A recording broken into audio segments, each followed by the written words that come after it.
당신이 흘린 그 눈물, 사실 가수가 먼저 흘린 것이었습니다. 라디오 앞에서, 차 안에서, 아무도 없는 방 안에서 어떤 노래가 갑자기 흘러나오고 자기도 모르게 눈물이 나온 적 있으십니까? 그 노래가 그토록 가슴에 꽂히는 데는 이유가 있었습니다. 가수가 먼저 울었거든요. 오늘 그 이야기를 해드리려고 합니다. 2000년대 이후 우리 가슴을 후벼 판 노래들, 그리고 그 노래를 만든 사람들의 이야기, 끝까지 들으시면 합니다. 왜 그 노래 앞에서 우리가 무너졌는지. 한 번쯤은 이런 생각을 해보셨을 겁니다. 나는 왜 이 노래만 들으면 울지? 설명이 안 되는 겁니다. 가사가 내 얘기인 것도 아니고 내가 그 상황을 겪은 것도 아닌데 어떤 노래 앞에선 그냥 무너집니다. 심리학자들은 이걸 감정전이라고 부릅니다. 진짜 감정이 담긴 음악은 듣는 사람의 몸속에서 자기 감정인 양 재생된다고 합니다. 거꾸로 말하면 이렇습니다. 가수가 진심을 담지 않으면 우리는 절대 울지 않는다는 것. 그렇다면 질문이 하나 생깁니다. 어떤 가수들이 진짜 진심을 담았을까? 오늘 소개해드릴 가수들은 공통점이 하나 있습니다. 인간성이 좋다는 것. 사람들이 주변에서 저 사람은 진짜다 라고 말하는 그런 가수들. 그리고 그 사람들의 노래는 하나같이 가슴을 파고들었습니다. 우연이 아닙니다. 이제부터가 진짜입니다. 2017년 겨울이었습니다. 멜론 음원 차트가 발칵 뒤집혔습니다. 신곡도 아니었습니다. 댄스 음악도 아니었습니다. 한 남자가 조용히 내놓은 발라드 한 곡. 윤종신의 존니. 이 곡은 발매 직후 모든 음원 차트를 1위로 쓸어 담았습니다. 6주 연속 1위. 2017년 연간 차트 상위권. 그런데 이 노래가 차트를 뒤엎은 이유가 뭔지 아시는 분이 별로 없습니다. 멜로디 때문이 아니었습니다. 편곡이 화려했던 것도 아니었습니다. 가사 때문이었습니다. 정확히는 가사 안에 담긴 그 감정 때문이었습니다. 나는 없이 네가 잘 지내는 게 좋니? 딱 이 한 줄이었습니다. 이 한 줄 앞에서 수백만 명이 멈췄습니다. 댓글창에는 이런 말들이 쏟아졌습니다. 10년 전에 헤어진 사람이 생각났습니다. 울고 싶지 않았는데 자꾸 울었습니다. 이 노래 들으면서 처음으로 놓아줬습니다. 윤종신은 음악 프로그램 월간 윤종신을 14년째 운영하고 있습니다. 매달 한 곡씩 돈이 되든 안 되든 차트에 오르든 안 오르든 그냥 씁니다. 한 번은 방송에서 이런 말을 했습니다. 이 음악이 누군가에게 위로가 됐으면 합니다. 그게 전부였습니다. 업계에선 윤종신을 이렇게 얘기합니다. 후배들한테 밥 사주다가 만난 사람. 농담처럼 하는 말이지만 진짜라고도 합니다. 존니는 결국 그의 음악 인생 전체의 결실이었습니다.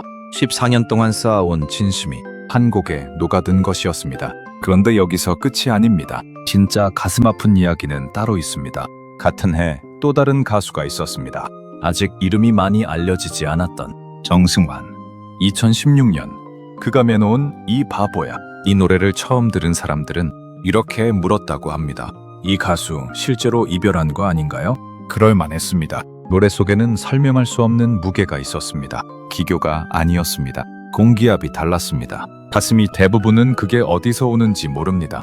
이제 그 비밀을 말씀드리겠습니다. 그런데 정작 충격적인 건 이게 아닙니다. 첫 번째 이야기, 박효신과 야생화. 2004년 박효신은 대한민국에서 가장 잘 나가는 가수 중 하나였습니다. 눈의 꽃이 발표됐을 때 드라마 OST 역사를 바꿨다는 말이 나왔습니다.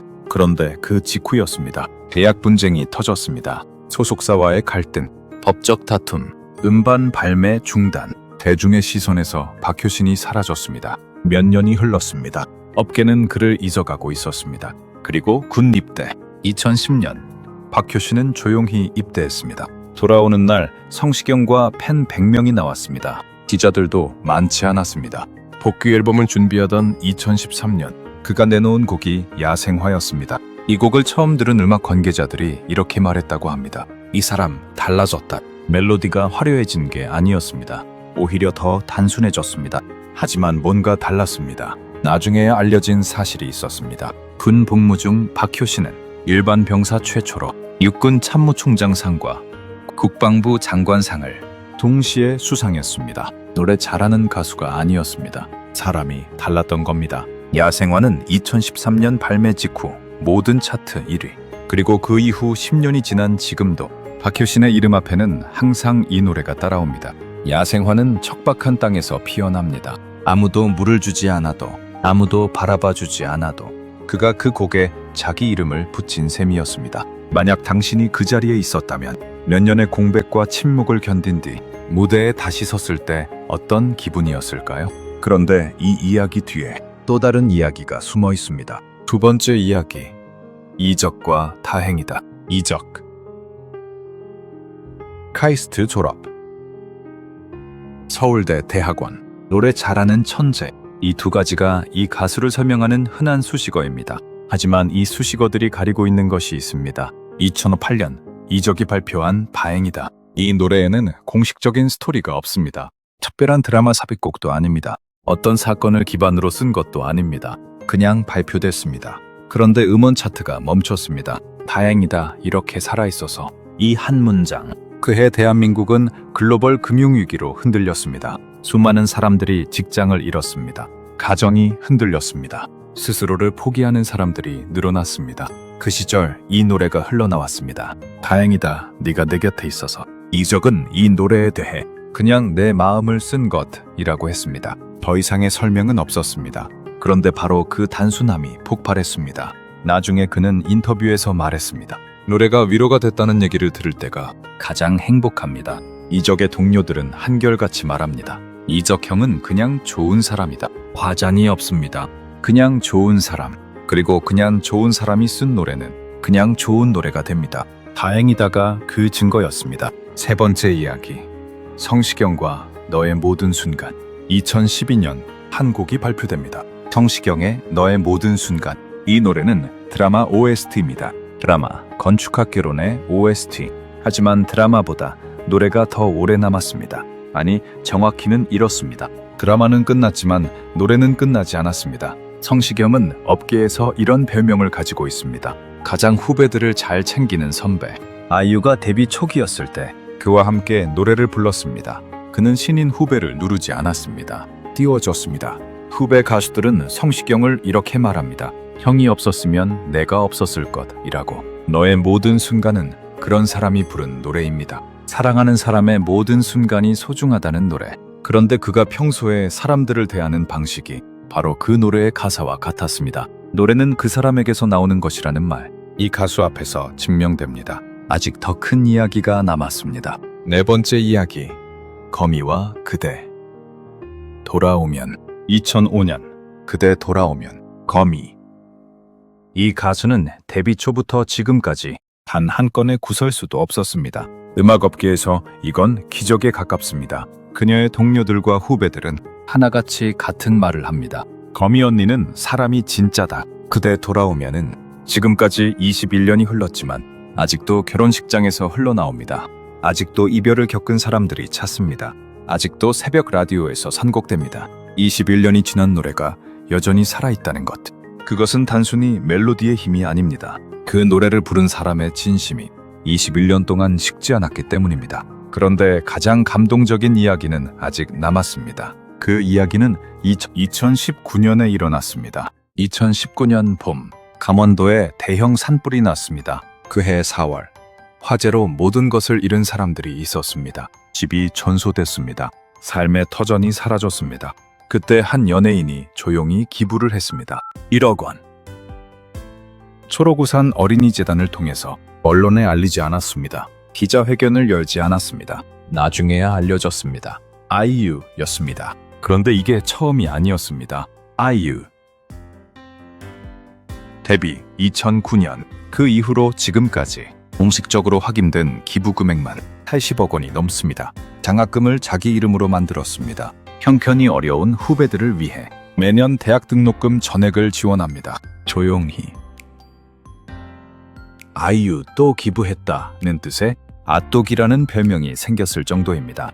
자, 이제 다시 오프닝으로 돌아가 봅시다. 제가 처음에 이렇게 말씀드렸습니다. 당신이 흘린 그 눈물, 사실 가수가 먼저 흘린 것이었습니다. 아이유의 반편지를 들어보신 적 있으십니까? 이 밤 그날의 반딧불을 기억해. 나의 한 사람. 이 노래 앞에서 수많은 사람들이 울었습니다. 설명하기 어려운 어떤 감정. 그런데 이제 알 것 같지 않으십니까? 형편이 어려웠던 어린 시절, 홀로 연습실에서 버텼던 시간들, 데뷔 후에도 쉽지 않았던 10대, 그 모든 감정이 노래 안에 녹아 있었습니다. 그리고 그 감정은 진짜였습니다. 진짜이기 때문에 우리에게 전해졌습니다. 그래서 처음에 그 오프닝에서 가수가 먼저 흘렸다고 했던 겁니다. 이건 단순한 이야기가 아닙니다. 심리학에 공명이라는 개념이 있습니다. 같은 진동수를 가진 두 물체는 하나가 울리면 다른 하나도 함께 울린다는 것. 노래도 마찬가지입니다. 진짜 감정이 담긴 노래는 듣는 사람의 안에 잠들어 있던 감정과 정확하게 공명합니다. 그래서 우리는 압니다. 왜 인성이 좋은 사람들의 노래가 오래 가는지. 인성이 좋다는 것은 타인의 아픔을 느낄 수 있다는 것입니다. 세상을 진심으로 바라볼 수 있다는 것입니다. 자기 감정을 꾸미지 않는다는 것입니다. 그 진심이 음표 하나하나에 스며들 때 그 노래는 단순한 음악이 아니라 한 사람의 삶이 됩니다. 그리고 그 삶이 우리 삶과 닿을 때 우리는 영문도 모르고 울게 되는 겁니다.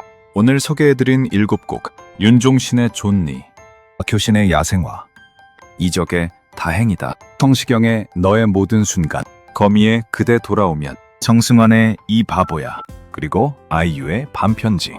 이 곡들은 모두 하나의 공통점이 있습니다. 만든 사람이 좋은 사람이었다는 것. 세상은 가끔 이렇게 공평합니다. 진심은 결국 전해집니다. 오래, 그리고 정확하게. 좋은 노래는 좋은 사람에게서 나옵니다. 그리고 좋은 노래는 오래 삽니다. 우리가 그 노래 앞에서 무너지는 건 그 안에 담긴 진짜 감정을 알아보기 때문입니다. 오늘 한 가지만 해보시겠습니까?